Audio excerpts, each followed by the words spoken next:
soki na banyama nyonso nzambe asala ezalaka masculin na féminin soki egel ya women aza déjà Fally Ipupa c'est quelqu'un qui ose ngai mo abangisanga nazali mo so via tie date boye ngana wabange ya bive et mo so ko banga ate egel yo bo ma faire une attention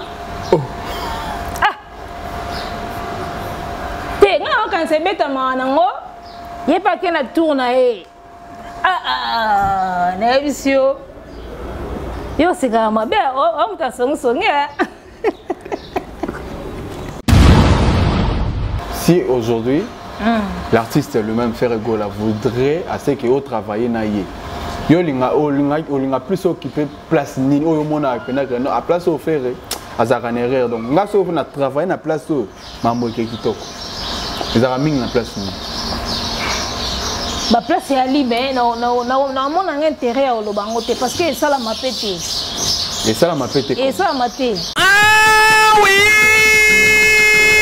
Quand on a la facilité dans la République démocratique du Congo, oui, et ça possible grâce à Congo Global Construction. Oh, Yezali agence expert na Magambotali construction. Makambuo, o tindela kimo na tata mo simbongo, aliaki, o kuzemora kimo na mbonga construction. Et sila, grâce à Congo Global Construction, oyo, aye na ba solution pour na ko faciliter na bino nyoso. Makambotali construction et ça les mana faciliter nyoso. Ba na disposition na bino nyoso ya construction, veut dire oza na terrain olingi basalela yo plan ya ndaku contacter bango o construction soki okotonga malembe veut dire par étape obandi na fondation osilisi o évaluer obeti élévation évaluer o matiti na makambotali batol si mana yango o entamé makambotali finition bango bazali expert nango basala kabongo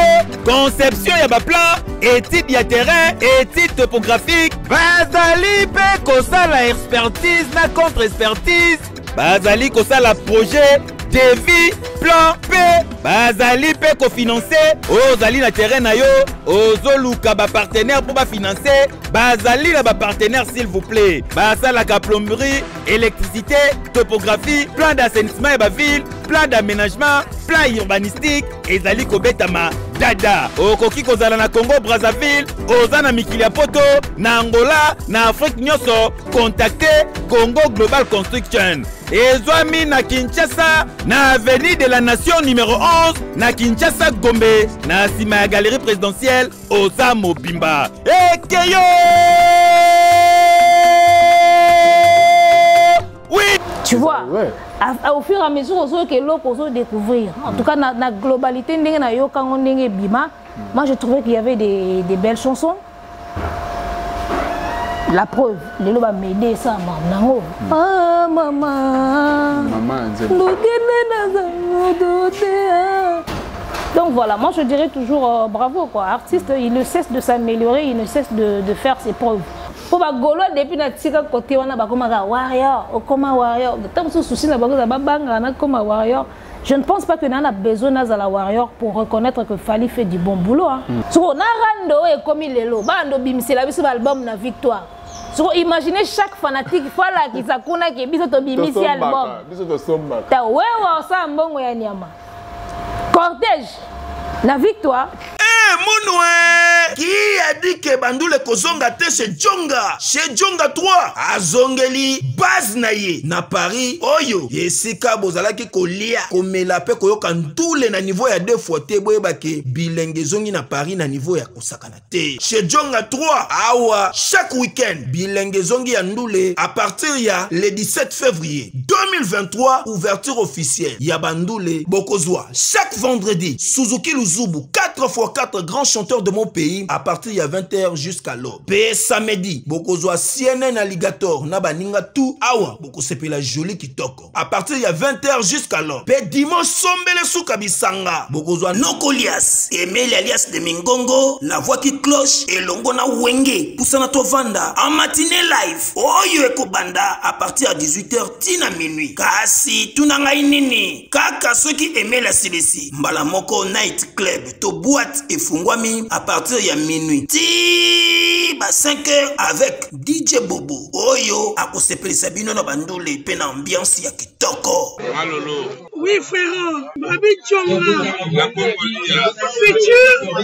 Futur. Hein? Nous t'avons reçu la 50 boîtes. La Katakin, c'est Tchonga. Chez Djonga Twanga Nantaba, Ezwami na adresse Oyo, Noisy les Secs, Nassime McDonald, numéro 25, chemin de Grou, 93 130, Ozamo Bimba. Chez Djonga Twanga Nantaba, Yangonde Zali mo boko ya ambiance, na kati ya Paris, pe na France mo Bimba.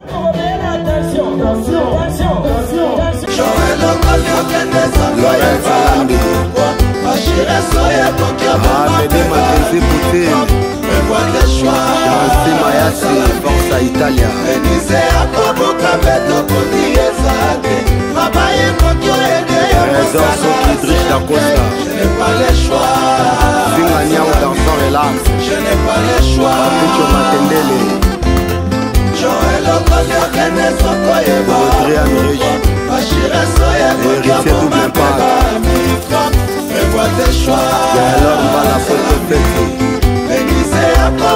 Eric scénario. Je n'ai pas le choix. Je n'ai pas le choix. Matali Bokumbu Joker. Liva Lobaki. Nabangati. Soki beta peri pembeni ya bolimo. Voilà mesdames et messieurs, bonjour et bienvenue dans cette émission, toujours ici en direct des films Bonafilm de télévision, films Bonafilm News. Alors mesdames et messieurs, je suis très heureux d'être encore une fois devant vous, devant vos postes récepteurs pour vous présenter cette émission ici en direct des films Bonafilm News. Alors je ne vais pas être kilométrique verbalement, sans pourtant dire un grand merci à toute cette équipe avec qui nous concoctâmes cette émission, avec qui nous mijotâmes cette émission aujourd'hui pour que vous puissiez en ce jour d'aujourd'hui les recevoir en bonne et due forme. Il s'agit bien sûr de Macron Gimbi derrière la caméra. Lui, il est là, il est toujours là avec nous pour assurer la réalisation, la faisabilité de cette émission. Alors, merci également à Whisky Wishia derrière, à la régie finale, à lui qui assure, à lui il assure, à lui, je l'appelle très souvent Missa Piaolo. Il s'agit de Whisky Wishia. Merci beaucoup à toi, les grands boss, hein, depuis quelque part.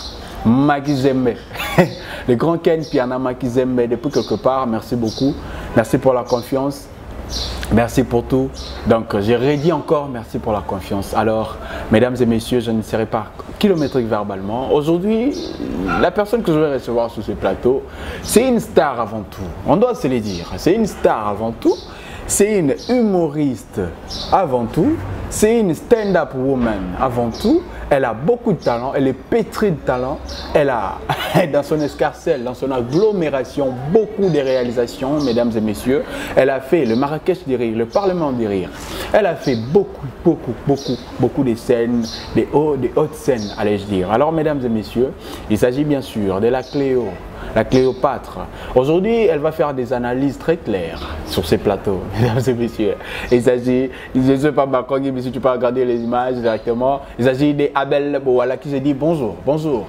Bonjour le jeune Moké, bonjour les internautes tout qui nous suivent en ce moment. On a pas mbote na yeme Ken Piana et Makizembe.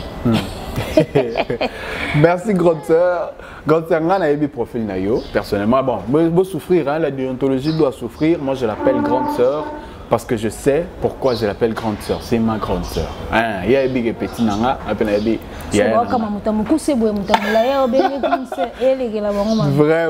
Grande sœur. Ouais.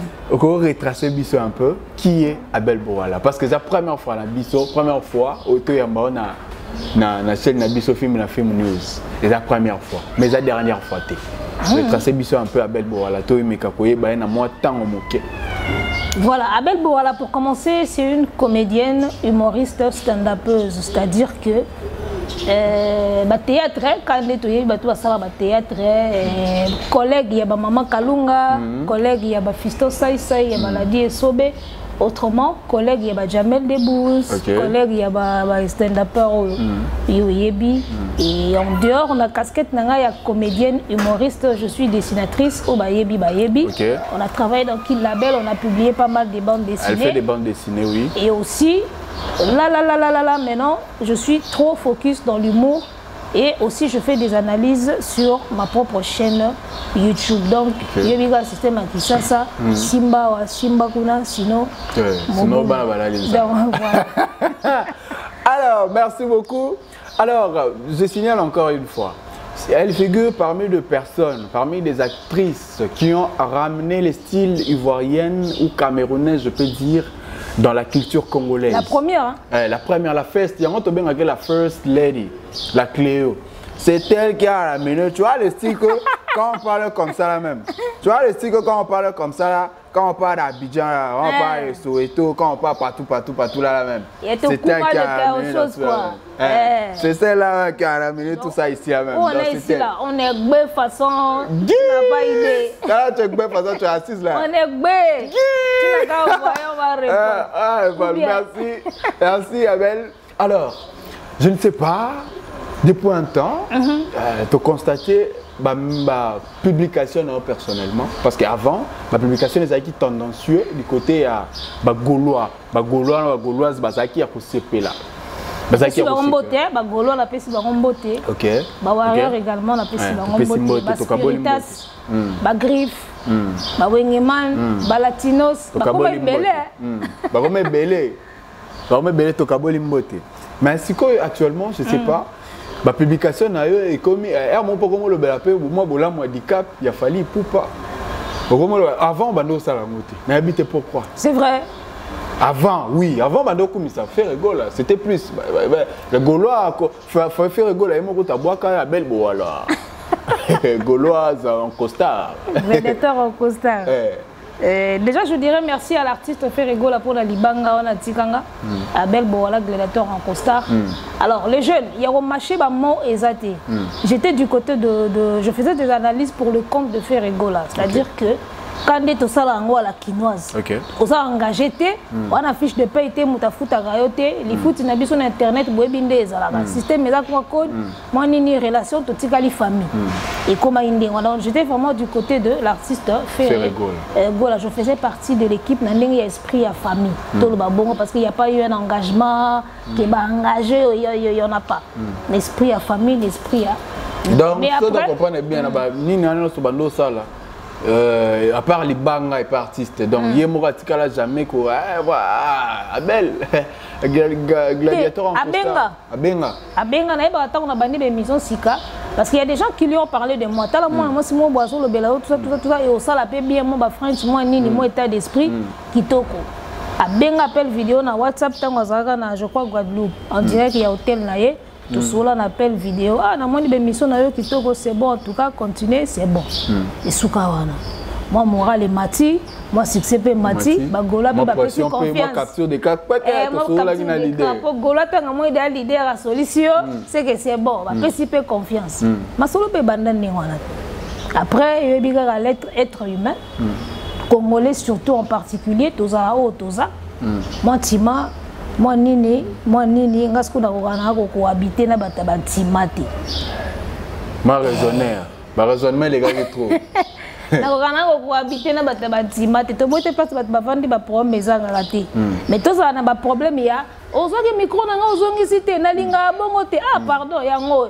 Omoni, oh caméra na nga yango. Mais ça na batima mo te Open ammonia on mata. Ningoya kalawa. Yangondeti. Vous comprenez? Donc c'est-à-dire que c'est à moi clair. Donc il y a eu des gens où ça peut mal quitter na bon pour que yo ou atteindre artiste vraiment quoi. Comment ça et là toujours bon ba te belé ba yebisa o ba luka ba kutana na artiste personnellement, il y a toujours eu des barrages, il y a toujours eu des calmes. Tu vois, ils ont nding wana. Mais après est-ce qu'on monite que yo pour persévérer qui vraiment té. Ba te belé ba na persévérer qui té mais oh persévérer en quoi? Parce que yo comme tu na level où artiste yemoko pena vandi. En plus, ça s'appelle audio vidéo. Sur la carrière, mon grand frère Fabregas, je te salue là où tu es. Nemo Benezara Vandi Boya, moi qui n'a pas appel vidéo. Ah, moi comment? Tu soli peut tongi la banane, tongi maman Terra Lino. Oui, actuellement, il y a un groupe Moko Salami Baobengo Gaulois libéral. N'habite Sosa au courant. Gaulois libéral. Gaulois libéral. Gaulois kaka mais libéral. Faut tout na comme wana yende. Libéral wana donc azali. Et outi wapi? Outi wapi? Vous comprenez? Et outi suite ba mécontentement moko boy. O nga pe na sepela ina ngoto. Ndé on va créer groupe wana. Ba parti primo boy. C'est-à-dire boza na groupe WhatsApp moko. Mais bon remarquer que ba info musu elekela libanda. Soko nga na otuna na mayele na nga na bisiko to na groupe poto sani. So ba info musu eza censé elekela libanda. Soit, ce qui va info la libanda entre bâtiments. Si vous estimez que Bangonde baza bien, restez avec eux. Pour nous faire l'assemblant, il y a autre chose na moule. Après, pembeni yona yokak. Ça n'a pas de sens. Personnellement, yo moko. S'il faudrait, si aujourd'hui l'artiste lui-même fait Gola voudrait assez que au travailler naïe. Yo linga plus occupé place ni au mona à place au faire azaka erreur donc nga so na travailler na place au mambo kitoko ezaka mingi na place ni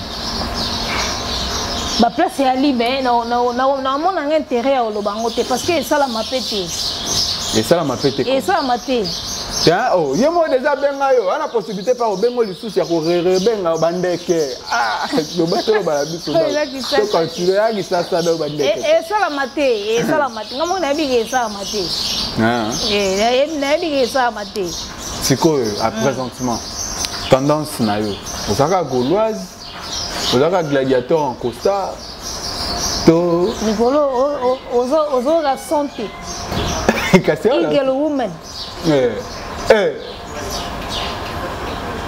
oh, tu sais oui, moment est bien té, j'espère moment est bien té. Ah, oui. Té, on est ailleurs moro. Oh, Eagle woman. Le oh ayo. C'est que Eagle woman. C'est que Mando qui a changé. Il change tango. Bon, pour l'instant, chaîne Nanga Bollywood TV, la préférée est au milieu du village. C'est-à-dire que toi, on est une chaîne neutre. Tout le monde m'a bé awa, tout le monde m'a bé awa, tout le monde. Parce qu'on a constaté que quand on est pro X, attends ma bé, ça tout le bâti. Alors, on a besoin de défaut pour s'améliorer. Ok.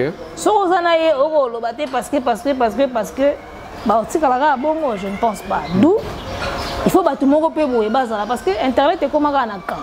So, il y a Internet, ça te pèse côté la vie de handicap, ça te pèse côté les padres, ça te ça Kofi, ça te ça WhatsApp. Vous avez la tendance, tendancieux. Ça a la tendance. Tu vois, or surtout on a tendance à protéger kaka. Ba do châtier té. Parce que tout le monde peut châtier à base à la Betivema fimbo, olongoni mwa tofina, ne salpi mwa passe le check. On moni tanga wisi yaki. Concept nanga si que mission na sala na chaîne nanga Bollywood TV, wana tanga wisi slogan nango tolo baga soit mais bikisa. Et lui a la tanga wisi. Je suis mais le traité mu comme. Toko suis so bana mutema neto kufa. Mais so yoki ka mambelo ba miwana. Ozongi mutu carré. OK. Alors, et le nini et ça et motiva qui pour comme Eagle Woman donc Warriors c'est le babongo Warriors c'est oh so Eagle Woman il y a une nuance parce que la salle constamment na Congo to anga na Aigle Mbala qui est lui-même ce qu'on a ba nyama nyoso nzamba sala ila masculin et féminin so Aigle ya woman aza déjà ce côté ba maman le wanga de na gérant ngo banda tongo faut Eagle Woman azala parce que rôle na étant Eagle Woman eza ko sala nini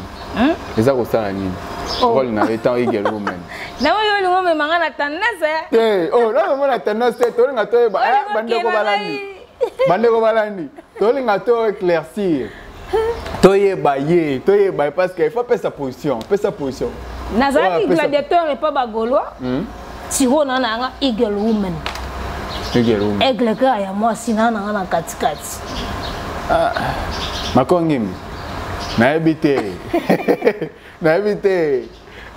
mama oyo alingi azoluka nini yao azoluka nini bon en fait Eagle Woman pesa biso yebisa biso rôle na yo ta Eagle Women eza ninto baka rôle après to passer na ba question monsieur Eagle Women a un slogan. Tu vois, moi j'aime bien les slogans. OK. Comprendre? Yo yebi to banda na ba Cléo, la Cléopâtre, il y a la madre, to kota na la col. Tu comprends? Bananga linga bani e mo to koma ki Daishi Women. Période ba chinois yebi ka. Lelo siko parce que on a pas Côte d'Ivoire moi trop. To koma ki Daishi Women. Siko to yaki nango gladiateur en costard et PCP makambu nango. OK. Siko to nango Eagle Women. Nga na ba slogan ba artiste ba zara bon to ba pe na ba Elmara la merveille le truc qu'on appelle Aigle bon mo ko Mobutu tu vois donc ça m'amuse au fait. Ça te fait comment le fait de voir Fally Ipupa aujourd'hui représenter toute une culture, la culture congolaise, la culture musicale congolaise à l'étranger? Et ça, la personnellement. Et ça, il faut avouer que c'est une fierté. C'est une grande fierté. Oui, on est ex-gauloise, ex-gladiateur, Mtazoloba. Loba, loba. Bah, on va invité. Formé par Ken Pianaye, mon papa, maman, la ligne, non, c'est une fierté. Moi j'ai longtemps fait des efforts pour naboya grand prêtre wana mais conscience ya bako sangote. Biso kenda banda. Mo nga pe no boya no pe Fally. To boya déjà ba émission zali nga wanga na ati. To boya déjà ba émission zali mais ka système ayo ebiso za muta vita pour la ati. So pour la côté dragon d'avoir pour la ati mais conscience siko liko nango. Ebi. Tu vois Fally pour passer une grande fierté biso kenda ka libanda. Soko komi libanda to bité que artiste musuba yebi bango libanda te parce que lelo avec tout ce qu'il y a comme réseaux sociaux avec des chaînes câblées le la trace et tout so lobi que artiste ba yebi été eza moi kilo mais il y a ko yeba et puis liko nango ya likambo ya aura na en prise au artiste nango sur la population. Fally il a l'aura, il a cette emprise là likolo ba africain. C'est une fierté. Nga na kenda festival o na ote ko kende ya Cameroun. Po biso bina na scène o ebiti to kota na ba danse. Na danse monini. Tant tozo répéter musique iti nazo bina. Nga na bina na mutuna na bina obina ndombolo. Mais batu bazala ki wana régisseur moko azala ki wana. Danse comme Fally Ipupa. Ah wana le gladiateur. Et ça là. Tu vois, il y a pas makambo to ba. Wa gladiateur. Soldat pene à l'époque de banini na mutuna na bina ndombolo po danso kapa bina bweza ndombolo origine na yango wana ngana na bina ndombolo bazo danse comme Fally Ipupa et ba comme ko fan na yo pona nini bina na yo comme toza gladiateur na izo biloko wana ezwa biso trop à l'étranger to voyage tozo ngaka na bankema. Mais pour voyager bien on a faire banini ba osoka na Fally osala boy danse comme Fally oloba tokos et simbi so va présenter c'est une congolaise beauté tokos osala nini papa yo na bi ana makamususu ka résister na ngote OK to boya di cap na Congo to ba formule c'était simbi te même kolo chaka boy so va présenter ka congolais muto yebi so tokos yaya donc c'est une fierté Fally Ipupa qui nous représente partout ailleurs et ngana lobango nuance moka na linga to yeba que parce que bato mususu bakota kana se ya lo yenge to kwiti wana ya fanatisme il pense que muto ko représenter mboka libanda zaka moko non. La République démocratique du Congo, elle est vaste. Dans le Congo, dans chaque discipline, il y a des Congolais qui représentent le Congo à l'extérieur. Faites attention, il n'y a pas que Fally. C'est vrai, Fally, level Moussousou, il nos bibaza. Na Kenda, République centrafricaine, période de Yopé, Pesa, Beta. Il y a une fierté. Et tu as les cousin. Et tu as mukina bandokosa pour fierté mon ayo kawana bisio tonga yo Mbappé ça les obeta tout le monde bien je connais le petit hein c'est mon petit c'est mon petit ouais parce que yo utisco Congo Tu vas dans la boye. Pour ça, on conseille à peine à boyer. Tu vois, il y a ma fierté. C'est le plaisir. Il y a ma fierté, ma plaisir au Salara. Bisous. Dès que on a été à Marrakech pour la première fois, les Congolais n'ont pas la communauté congolaise n'a pas bisous mais. Les tika ba me mangali koloso wa pido ba monika. La fesse là. Ndeko moko boye mboka sikuwa ye na mboko biso tozara Le roi Jamel de Brose. Bien drapeau à Congo wa nini vidéo wana kuna ba te soki kenda wapi. Na biso bana mboka pena ba ya bwelo yenge ba arabe ba ko motala biso ka ba comprendre ya beza nini na biso papa. Biso tala molonge partout. Biso tala molonge partout. OK.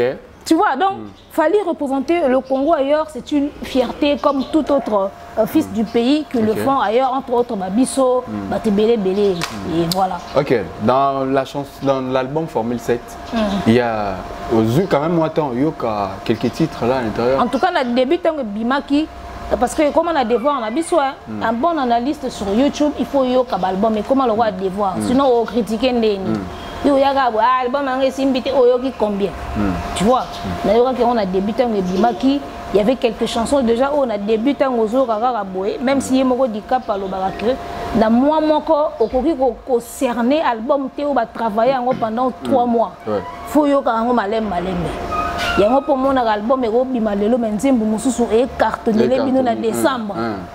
Tu vois, au fur et à mesure que l'autre découvrir. En tout cas, dans la globalité, moi je trouvais qu'il y avait des belles chansons. La preuve, les lots va m'aider ça, maman. Ah maman. Donc voilà, moi je dirais toujours bravo quoi. Artiste, il ne cesse de s'améliorer, il ne cesse de faire ses preuves. Parmi les chansons de cet album-là, c'est quoi la chanson qui coup de cœur? Moi, coup de cœur, non, l'album m'a fallu que vous allez. Ouais. Coup de cœur, nos amis. Vous allez Morotomi Balé, peut-être. Bon, pour l'instant, coup de cœur, ils ont m'aidé. M'aider. Il y a un peu de. C'est bon. Mais après, il y a un peu de l'eau au Moro Boye. À répondre que l'eau, on dit mot, il y a Calaboye. Il y a Mario. Je crois. À répondre, ils sont morts. Calaboye. Il y a un nom à connaître. Voilà. Donc voilà. Mais la minute où on a des fois. Après avoir causé un disque d'or, à autre un disque de platine. Il y a solo. Oh. Voilà un disque de platine. Oh, concert dans. Elle a tout le monde à la. Tu vois un disque d'or les jeunes. Oh. Elle a tout le monde à lobby. Dans mon publication, grand concert égale disque. À Betty Martyr, disque d'or. Massamba Deba a présenté platine. You Arena a présenté des diamants. Quel album déjà? Album Tokos 1. Tokos 1, disque de platine. Disque de platine. Waouh! Tokos 1, disque de platine. Mambo yango papa. Il y a beau squat au boy. Ola liga olam qui platine. La première fois. La première fois en République démocratique du Congo. Ils ont ma fierté, papa. Ils ont ma fierté. Ils ont ma fierté. C'est-à-dire c'est un artiste qui fait des efforts. Au moni, toi on a payé moko boye. Bapé Sarabiso penate oh il fallait bapé Sarabiso. Tous on a un continent moko boye. Déjà l'Afrique francophone, toi on a moi ba faiblesse et belé par rapport à l'Afrique anglophone des bazoka ba BT, ba Grammy et tout. Tu vois. Mais lui il fait des efforts pour que tout ça un peu soulagé quoi. Sauf on dirait que moi disque d'or et côté, on dirait que moi platine et côté ça nous soulage un peu. Tu vois. Bravo grand frère. Tobo ya neni ye mamba boy. Concert Massamba Deba, ça s'annonce déjà pour ce 27. Le 27 ans déjà pour na yo mona on est Zara réussite carton parce que Makongi Miyazaki déjà kuna. Je crois avant le 27 équipe ya film a déjà mpanzio de l'autre côté du Congo Brazza. Massamba Deba. Massamba Deba pour la première fois. Massamba Deba. Pour la première fois un artiste se produise là-bas.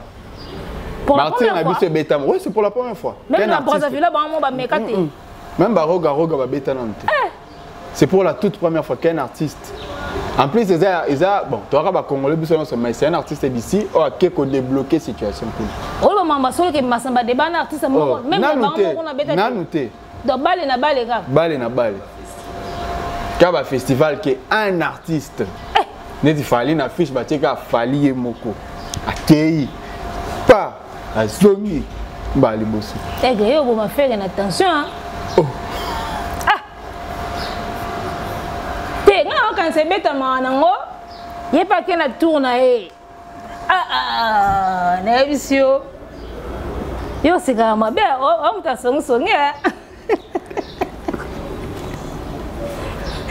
te tout le ballon sérieusement Fally Ipupa c'est quelqu'un qui ose ngai mo bang sanga na zaye mo so via chedati boy nga na bang ya bive e mo suka bang ate Mitolite misunga oyo ya Grace Mandela la pétrolière boye bake e yena idéologie ya sika donc soki papa to mama avali kopela awa na kati bakini komitungisa te ya kotinaka mbongo na kini kaka soki obengi na numéro oyo oza mobimba ndeko yo na kini akozwa soin de santé gratuitement na clinique misunga batieli bino wifi ya opele surtout ke babali na internet au début donc soki ndeko na yo avali kopela olingi oyeba état de santé na ye okoki kobenga ye sali kukuma ozwa ata interférence na nzela mama boni santé nakomi bien soki ndeko na yo azwi occasion ya kozwa basoi na mitolite misunga yebake kuna na ntongo oza mobimba na petit déjeuner mpe na pokwa yebake badive ezali mpe na pointe po okolia okondima teke ozali na hôpital bazali na basale ya opération sans oublier test oculaire donc oza mobimba ke na mitole misunga ekosalaki misu na yo ezonga lokola na commencement na clinique misunga bazali mpe na dentiste minu ekozonga tumu pia misunga batretaka mpe cataracte yebake okomona pepele ya mbetolo lokola kaka éclairage public ya New York misunga ta santé c'est ta vie alors la clinique misunga oyo ya Grace Mandela la pétrolière est kembe ezali ezate tu vois état d'esprit na wana eza bien les jeunes tozala bato OK tovanda na Afrika wa toyebi bato basala ba succès banini nga na lobango kaka est-ce que yo si omona Flavor alamika na tongo mobo atie date na martyr na Congo o Davido alamika na tongo mobo mikolo lo na o cartonné bo pesa nga stade des martyrs de Kinshasa il n'ose pas yoba festival Fally azo oser ba stade ya ba mboka mususu soko za invité oya na ndenge na yo ma ye atie non ye mo longi na so ye oye pona ye nan bo vanda ka boy assigner stade wana ya mboka ni Angola bon vanda boy assigner les biso masamba débat tu vois c'est un gars félicité ba réunion na ba Afrika ba signer ba stade te martyr ezala wana comprendre oh bato ba Serge Beno ayad Beno na stade des martyrs na Kinshasa de Bordeaux li kufa ayoka kanda de Bordeaux asilika lobi pourquoi kuna bango ba yemba Fally bango mo artiste kuna baza ba kumisa bango te ba kumisa Fally c'est ça la makondi Nebi de Bordeaux c'est un gars qui s'énerve ba de Bordeaux musu bango na depuis qu'Arafat nous a quitté ba sali ba effort nini pour ba megata ko kunda vide ya Arafat tu vois c'est des gars quand Daichi Khan était là bazoya na ba rivalité mo boy bidon nzambe pa la ate abi bona longoli kasi Daichi yango siko depuis Daichi akenda nani oyo sanda mena ke kuna siko au vibo bana baninga ba Daichi bakamba ngo yango esala magana Congo na Fally pourquoi kaye bon nzamba sala ga netika bona souhaité te netika ba longoli bomona ka malili mo ekotika nie tu vois en tout cas bravo c'est un artiste qui ose moi je pense que photo landa ba état d'esprit wana nga na rola mukaka boy bou martyr signé pe stade des martyrs assumé pe hein assumé pe théâtre tolo ta meto china en tout cas bravo à l'artiste Fally Ipupa courage j'espère que masamba débat et maman na débat et ça la makuna maman na débat ça ezabena nzungu ekotoko tu vois parce que déjà bana martyr déjà makongi maote kuna lobi bango balobi 8h déjà faut batondis 8h déjà faut batondis 8h déjà donc kuna 8h déjà en tout cas on aimerait aussi voir la force des warriors de Brazza parce que na kin déjà là où l'artiste est né, c'est un acquis, tu vois. Après, on aimerait aussi tout le monde appeler bah warrior pour ça nenge bo vibraka nenge bo yelaka, c'est-à-dire bol ça biso pena ke bo jalaka. Et ça dit top. OK. Merci beaucoup, chers téléspectateurs. Nous continuons toujours dans cette émission. Je signale encore une fois, nous avons Abel Bowala sur ce plateau, mesdames et messieurs, pour vous donner les news, pour faire des analyses sur les actualités de notre culture. Alors, Abel Bowala, concert, il y a le 24 juin. Exact. Stade des Martyrs de Kinshasa. Bon, déjà, moi, je ne fais plus partie de la team de l'artiste Ferré. Il y a un moment, on dirait, comme date avec un festival des arts martiaux, je crois. Okay.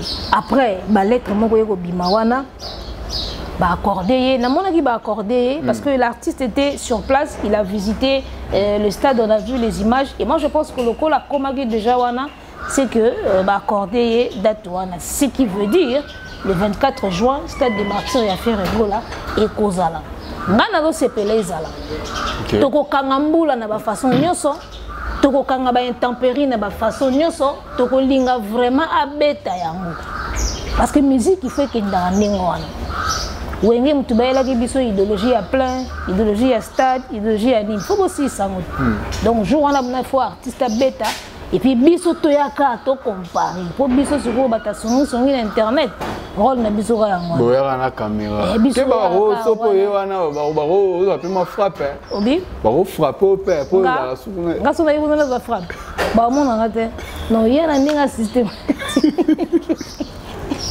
En tout cas, je pense que Gaulois va la motiver de quoi ils sont capables. Mon quoi ils ont internetité, bo finga ka ngana ba commentaire té. Pour aussi si ngana ko finga na ba commentaire, jo wana to lingam tout le monde a force na binois. Donc en tout cas courage à l'artiste et que vive la musique hein. OK, vive la musique, ce sont les paroles d'Abel Bowala.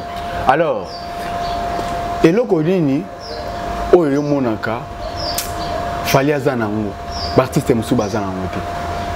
Ah! Oui, ça la raille pena reno. Ah! De locaux, tout le monde a un pas na yé kaka. Donc pas l'artiste est moussou exact. Sans naé wana ya posé déjà. Parce que tout commence par là. Ce qu'on a osé makambu, ndé makambu pe. Et aussi. Et oya. Pas forcément qu'on simba mais mambo oya. Muto osaka muto a découvert so osé simbité oyeba pourquoi est simbité prochainement au lugo yi obom sa place est simbakité sans soiner à osé yango azaka on a moins longueur d'avance mo boya o mona makamu comprendre ils sont moni lo mo boye ngana lo babato ba seka fali o azwaka te mais kendaka na ba cérémonie wana yaya kobima rencontrer les autres visiter on apprend comme ça. Pourquoi on a trop fêté?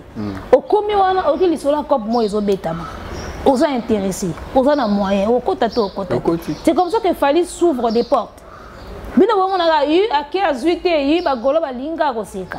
A zuité, tant qu'on a zuité trop fêté, mais avec les solomo et bétami, a rokende, a zuité trop fêté, mais mon mode moko et s'est lancé wana abina okitana wana kin. Et on peut savoir toujours ma longueur d'avance. Donc c'est un côté que j'aimerais vraiment copier de lui. Je pense que ça a bien. OK. C'est un côté où on peut faire un aïe. Ouais. Alors, actuellement, c'est quoi le meilleur public? Le meilleur fan?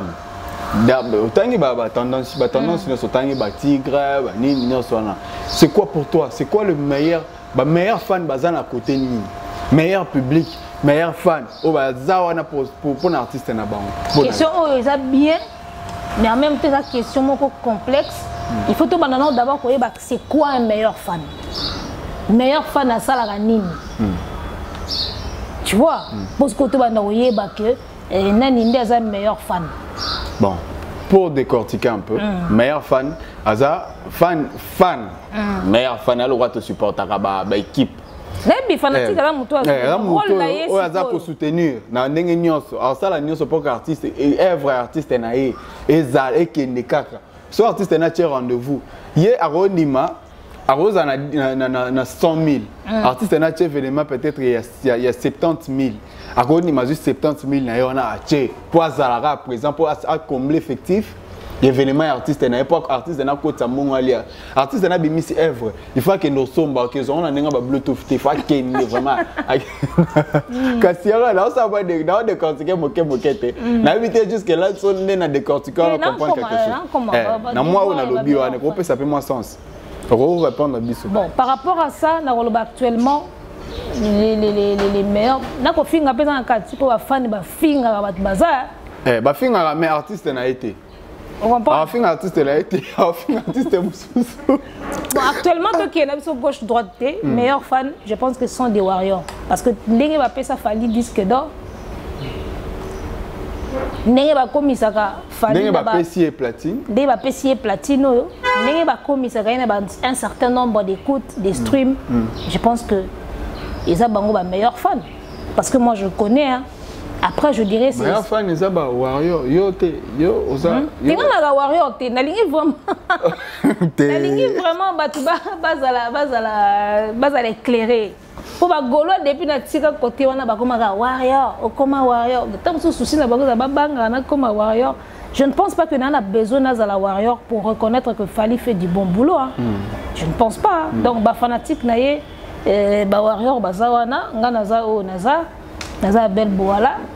alors, ceux qui les padres bien que les lots soit après émission appel call il fallait bien na CP l'émission sali na CP au rejoindre la team Warrior soit au comme proche naie dans le bango toujours d'abandonner comment au milieu du village n'appartenir à Moutouté. Moutou a remonté que cette femme là peut nous apporter quelque chose et qui a bengi à Sololi.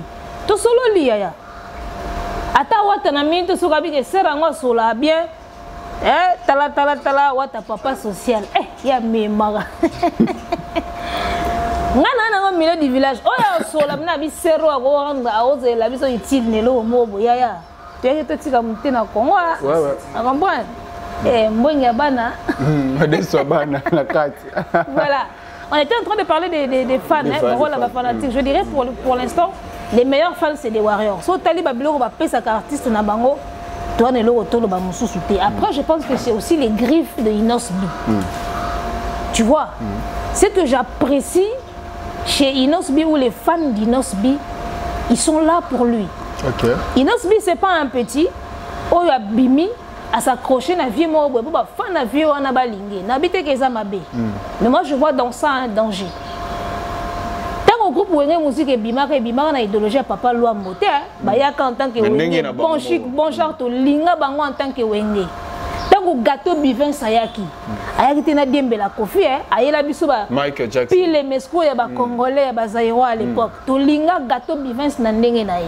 Tigre tangoye à l'équipe à concours naé à sali ba makam naé ba fanatique naé ba lingi en tant que Inosbi moi na goma et tu vois je pense que les meilleurs fans après les Warriors ce sont les griffes parce que bazo pousser Inosbi na ba niveau moko boy en tant que yemoko tu vois donc voilà après ba fanatique ba tigali ba kabola botala nini bo pesa ka artiste na bino artiste mbimba so sali poste waka un ka like kitoroté Abel Boala sur le plateau de films, la film ou télévision. Alors Abel Boala, s'il faut classifier, nous avons autant de local album. To banzembo et bimi, yo peut ça va point de vue na yo. Il y a des artistes. Bon, tous on est un peu en arrière. Na top, surtout que na top 5 na yo. Surtout que na album il y a héritier Watanabe où tu connais Kawana et qui peut placer nini album nini album mi ange midem d'après na top 5 na top 5 na top 5 est belé 5 est belé pour ngai 5 est belé parce que moi j'ai des goûts musicaux un peu compliqués tu vois mais na yo kaka wow, ils ont mon boulot dans le top 5. Bon. J'aime bien héritier, oh, et captain Atilo, ils ont BD, ils ont BM, ouais, album Alibosu. Ils ont BM. Ok. Oh, et captain. Ah, on a eu un titre Cracker, Gombe na Gombe. Maintenant, on a Zopena, Tant on vend top 5 ils ont trop belé pour nous. Ok. Mais ils avaient quand même bien succès, c'était bien son album là. Ouais, non, parce qu'il est en préparation. Il y a un petit moment qu'on a eu quand a fête, na kende ko animé fête na yoka. Oh les kezali ndeko kanga motema. On a gommé. Gomela Gombe, c'est une belle chanson. Une très belle chanson. Et tout en a pena bien ba mariage. Et qui n'a pena la cadence. Qui n'a pena donc kitoko. Alors si on parlait des gommes de Fabregas. Gomme. N'habité générique quoi nyongo dans la carte gomme. Nyongo dans la carte gomme. Nine boya nyongo. En tout cas yangoga. Yangoga. Je ne reconnais plus le maître qui nous a donné les tabita. Je ne reconnais plus le maître qui nous a donné Mawae Mawae. Fabre, je ne le reconnais plus. Tu vois. Donc Fabre, on a comment retenir le générique. On a coup de cœur. Zigida. Zigida. Nicolas na olela nini boya nyongo. On voit babi caché boya nyongo. Artiste na caché yo lobiti lelo.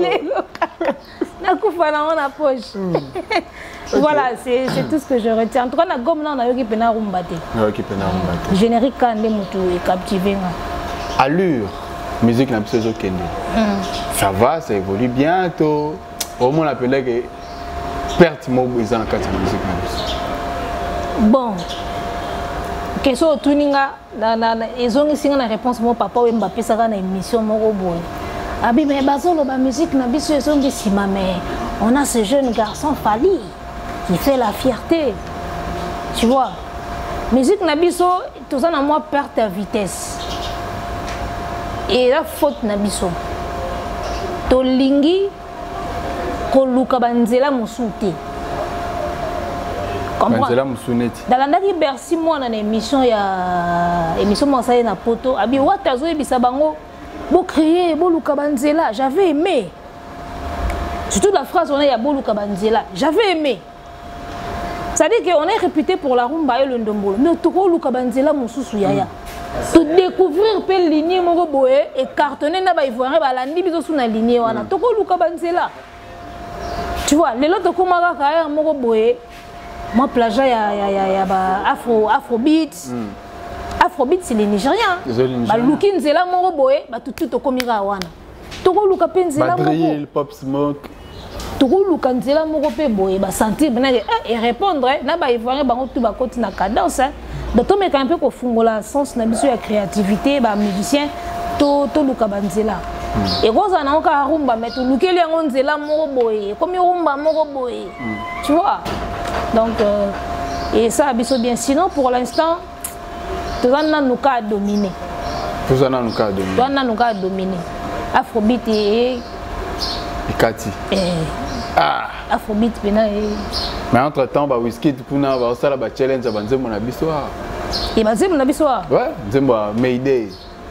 Wizkid a fait un challenge. Ah, Macron, Wizkid a fait un challenge. Ça les vidéos. Je crois parce que c'est Fali. Hein. Après, c'est son pote peut-être. Hein. Fais rigoler la paix. Il y a pas qui ko ça la challenge dans la sauce. C'est mon nom. Il faut aller. Bizorbi. Il y a on habite au Luka Baligné. Vous comprenez? Surtout le Luki Baligné. Et qu'on intéressé et ça biso bien. Peut-être que va comme peut dire qu'on pensait que Luka Baligné. Peut-être. Hein? S'il fallait donner un conseil. Bon, tu bannis dans la place au Boutaki à faire Egola personnellement. Je ne peux pas lui conseiller quoi parce que mission chaîne n'a pas été à l'enfant. J'espère que Bagoula peut Hollande. S'il faut lui donner un conseil. Un conseil à faire Egola. Bon, on peut s'en rendre compte, on a échangé dans le côté. Tu vas dire le bakala. Ah, ben. Na kuta ba tuna internet ba loba yango. Ba loba yango. Loba so pe na yebi mutu pa utako loba ngwa. Na oyebi so ke oyepa uto loba. Mais tout ça là système ba pasteur. Tant que Jésus a tué dans ma colonne, c'était Matthieu 7 bando bandela yango ka. Yeso yo ka une église. Mais dimanche moment na ba zongele osu Matthieu 7. Tant que Jésus n'a commis de continuer à ôter les mêmes versets, les mêmes prédications. Conseil n'a pas un artiste. Tout le artiste est mal entouré. Nepte soye moko et salakaye et salakaye ndengeni. Après je pense que tout repose sur lui. Eugène. Ngai son a place na okende. C'est ça le bien de Fally, il sait où il va. Il a des objectifs, il a une vision. Ngai son a dit que victoire. Yo so comment me manga neto kotsa nga ba matete. Mais on n'a pas téléma. Donc il est victoire. Victoire. Il faut avoir une destination, une vision. Comment il y a que victoire, pena victoire, bah comment coach ma tête, on m'a pas beaucoup mis nous bolé qui y noka. Et il faut déjà savoir ce que le projet du stade des martyrs. Tu vois? Ils allaient prévu ou bien ça s'est fait juste parce que Fally Ipupa a livré un concert. Moi j'ai vu une émission, une ancienne émission, Tango Bimisaka. Son dernier album avant Dynastie, la conférence de presse, il avait annoncé qu'il faut tomber taper le stade des martyrs. Mais quand Fer annonce quelque chose, Azarondéré a annoncé Kaka. Moi je sais que c'était un projet d'Aki Bandakala. Mais tu vois le déclic, quoi ça là, on dirait que la Fally sur la moussi, il ne peut pas comprendre ce que oh, faut tomber dans l'autre.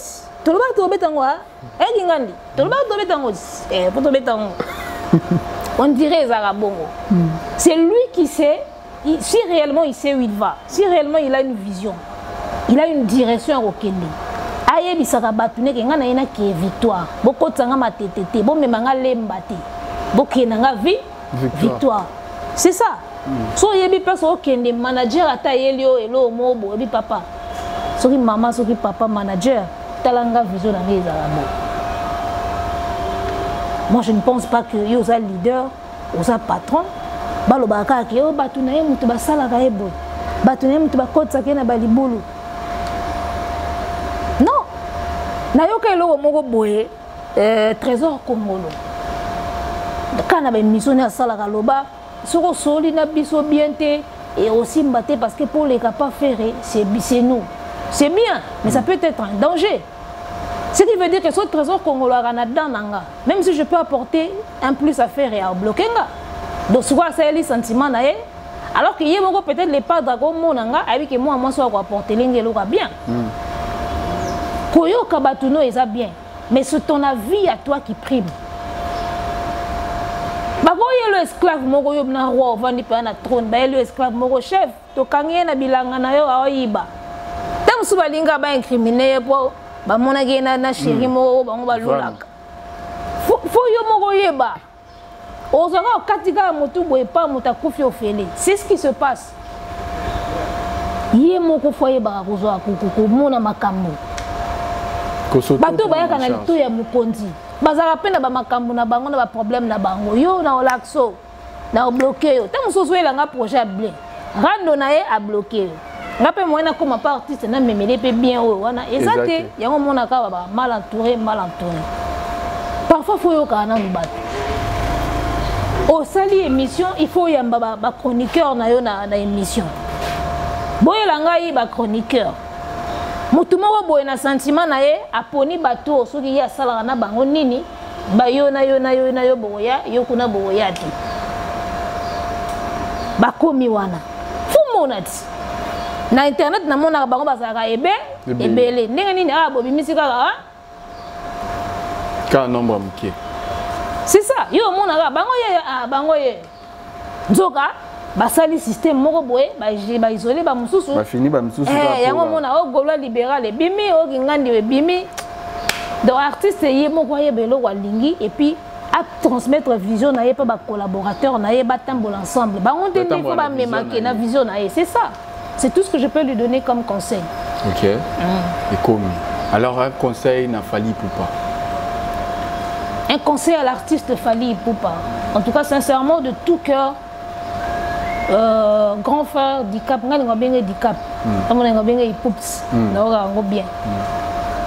tu es une icône de la musique congolaise. Moi, ce que j'attends de cet artiste, ma réalisation, il y a mon nez. Alors ici, Fally Ipupa devait avoir un festival dans le Congo. Alors ici, Fally Ipupa devait avoir un vrai label qui produit des jeunes talents. Parce qu'au Congo, on en a. Tu vois? Pensez aussi à avoir des industries musicales d'Abisso Moko. Vous pouvez le faire, les gars. Vous pouvez le faire. Non, on peut s'en conseiller un handicap, mais donc il ne peut pas mettre Gims. Tu vois, Coco Mamounene, c'est bien. Mais avoir des réalisations où ils ont canapé na taille, c'est mieux. Il a beaucoup à faire dans ce sens-là. Moi, je me sens mal. Comment on a Kofi n'a fait mieux. N'habite les Amabé. Ferre n'a fait mieux. Fali n'a fait mieux. C'est qu'il y a un festival initié par un artiste comme à Salfo. À Salfo. Tu vois, un moment, c'est bien. C'est l'Afrique, on partage ce qu'on a, mais à un moment... Ça dénigre aussi. Eh, Mboka mnene le roi Congo yaya. Toko zanga festival de musique. Talaga mna Congo ga ndeza bo. Papa m'a pas coupé là kuna. Papa m'a pas coupé ga na fait. Fali c'est un grand frère oyo afandi boabi yo Wizkid yaka na Congo. Yo kuna nani o Didibi yo mto René Mikolo ya yaka. Oh yo kuna nani yaka. Oh nga Diamond. Oh nga yaka. Bosanga na wana bosanga elo mona Martin wana na. Produit par Yemoko. Moi j'attends des choses comme ça. Ba disque toke bundi la libanda. Toko créer disque ya. Cobalt toi na wana ya bo bete biso disque de cobalt. So épée de uranium. To comme peu ozwango. To tira so imoko ya vente kan tala tozake belé. Belé. Toi belé ma. Obi na lobango batika système ba CD ndenge banda ko bima na victoire na kala. Obi ke système ona soki zongi lelo. Obi bat bango bando kufa. Ba sorti album. To comme belé. To comme peu belé. E bazong sango. Obi ezaki soki we rabimisi. Suko tala époque wana to ari pena ba rando lelo ti ya Gaulois Warrior Tigre. Suko na rando e komi lelo bando bimisela biso album na victoire. So imaginez chaque fanatique fala qui sakuna qui biso to bimisi album. Biso to somba. Ta wewa sa mbongo ya nyama. Cortège la victoire. So au teki sur le sol congolais à partir d'un certain seuil, aussi disque à cobalt. Remis par Star Ministère na biso. Tala. Tout ça la makambo. Faut pas compter sur les autres les gars. Le ministère appelle. Tu vois, même si tu as libanda Marrakech banini, tu as point, yo so benga na fête non. Na biso 1000 balles au kitanga tina 300. Mais kuna bafuta na avion. Mais kuna comprendre to kenda kaka, mais en réalité pena. Et moi faut tout ça na biso mam na biso. Tu vois, il y a une phrase qui est pas panafricaniste. Pourquoi on a un poto, un débat, un débat trop na YouTube. C'est noirs qui se font recaler dans la boîte en Europe, qui forcent pour qu'ils soient acceptés. Pourquoi vous faites ça? Mondele a moni que tu es un Renoir, à recaler dans la boîte. Depuis qu'on recale dans la boîte, vous voyez, on a au côté de Mbila Mondele. Si vous avez ça, mais fort, pour accepter. Non! Soit on t'aime pas, soit on est raciste. Créer ma kamnabino. Oui. Tu crées ma kamnabiso. C'est bon. Tu vois? Place au babo, il y a place au sobo, il y a benabo betindinga, il y a mon amai kota. Pour ne tenir forcer. Tu vois? C'est dans ce sens-là donc grand frère a pensé Nelo Moya Bongo. Nous sommes un grand pays, tu as un festival de musique à salle pour faire au beta awa.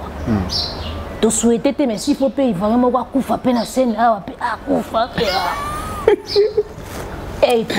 Là c'est Abel Boala. C'est pour rire à la première degré. Là c'est Abel Boala, mesdames et messieurs. Alors conseil à Souka, artiste à Souka, Fabregas. Pour que se plaindre. Maestro. Fabro. On ne se plaint pas maestro. Sans sa détermination, courageux, courageux. C'est un courageux. Et puis c'est un gars qui sait s'améliorer. Na landa une émission à plus polémique na Côte d'Ivoire. Na lula net na comprenate. C'est-à-dire le maestro qui parlait français à l'époque à Wenge, na français on a qui na Fabregas. On va talater bon l'émission plus polémique il y a Fabregas na Côte d'Ivoire. A s'exprima bien, il était posé, il avait le feeling.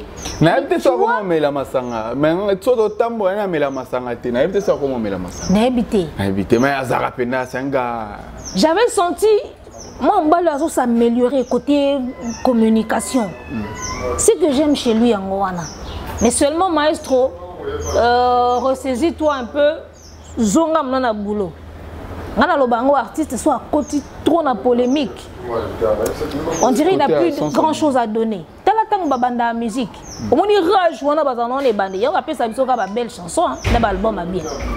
Aussi album na bango ya ba début bazaka na rage wana ya mona cité alinga réussir. Rage wana babanda na début wana ya soif wana réussir. On dit so ba commis na niveau mo boy. Allez moi mbala trop avant la first class à fongoli bleu bota ma pata boy moi. Tu vois, il y a les meilleurs artistes du monde, plus ils ont la notoriété, plus ils se remettre en question. Si vous avez un star, hein, au lati si vous il y a après les grands artistes au persa à commun à niveau mon et puis à tout continuer cause bon ils ont bateau bazonga plus c'est on mataillé mon a katiné à okita donc Fabro azonga bongo après ça biso ba œuvre ça biso bien polémique est comme ma biso nulle part moi ba clash ça là bien yeti mikolo lo ma auto boga mikolo moi biso linga bongo atelier wana moi 10K moi 3K ça là bien mais ça là on se y likolo zonga na travail et ça lo bien. OK, voilà. C'est le conseil d'Abel Bowala et pas Maestro Fabregas. Alors First Lady, tu as un mot? Eagle Woman. Eagle Woman. Non, les langues mabé. Eagle Woman. Ah. Mais parce que là, net au linga pour mato vanda on a terre. Mais chose à terre. Pas mais mais sunga bisoté. Ça doit vendre na et sunga bisoté. Sunga bisoté. Tout analyser. Mais na ozonga keka tautoli ata moi quelques secondes place. Nangina yeba. Banane ezebeli ba tigre bazalaki. On appelle ba griffe pe banane bazalaki. Pourquoi seulement pour ni Eagle Woman? Tes périodes mo pina comment expliquer son constat. Ah, wana pene yokana vraiment gladiateur nde yokana. Gladiateur en constant nde wana po. Nani ngoko ma Eagle Woman ande to Holanda boy, c'est que pena to confirmer. C'est bon, moi Eagle Woman aussi bon. Oh mena.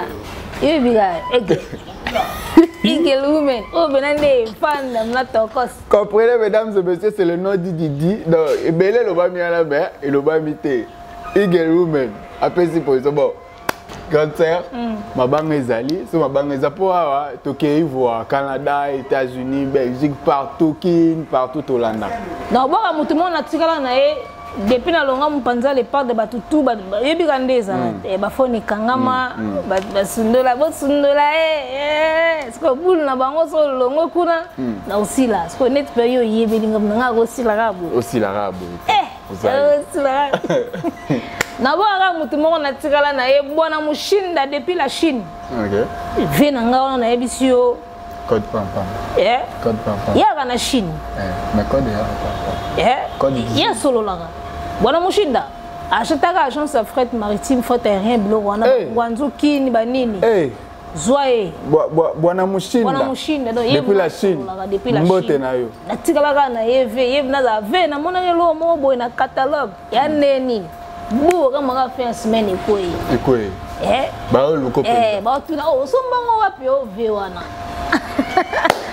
En tout cas, merci mon vieux.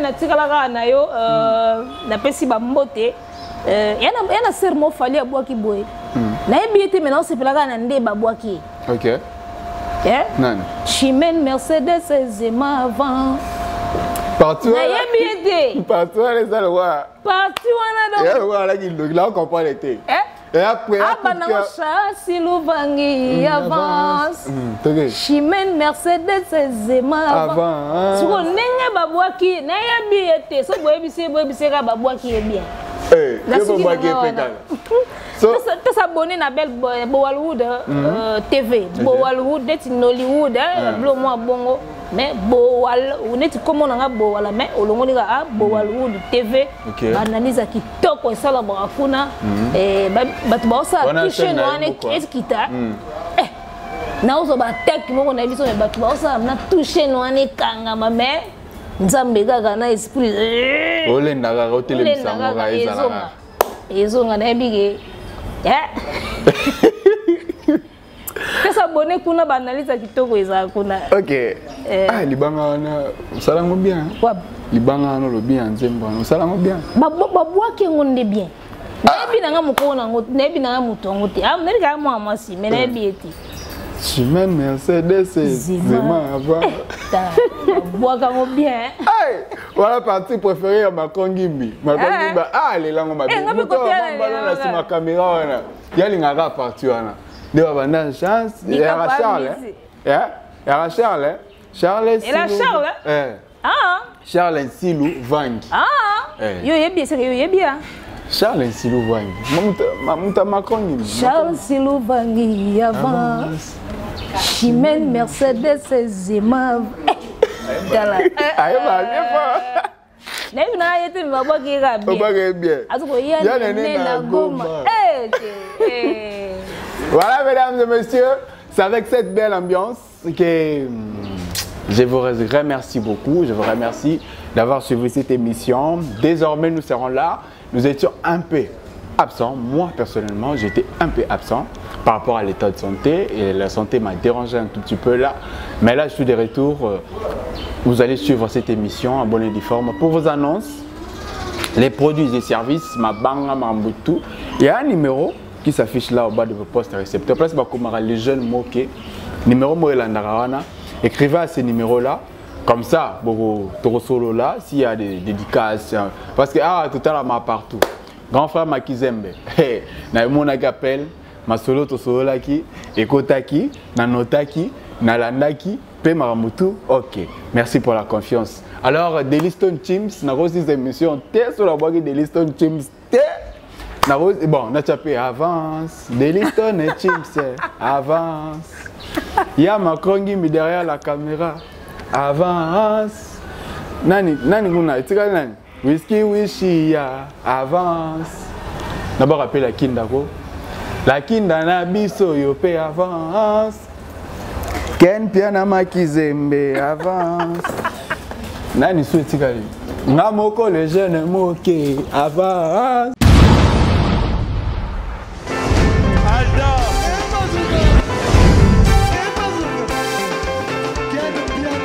Personne m'a connu, on est quel bien là. Aïe,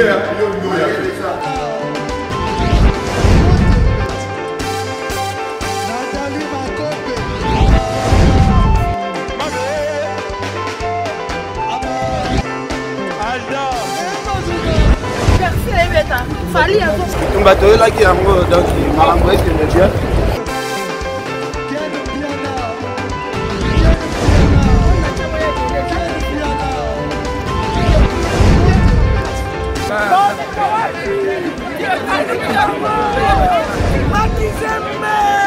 Ah bon? J'ai des livres mon conduit. Ouais. Ah, ouais. This is London. This is London City.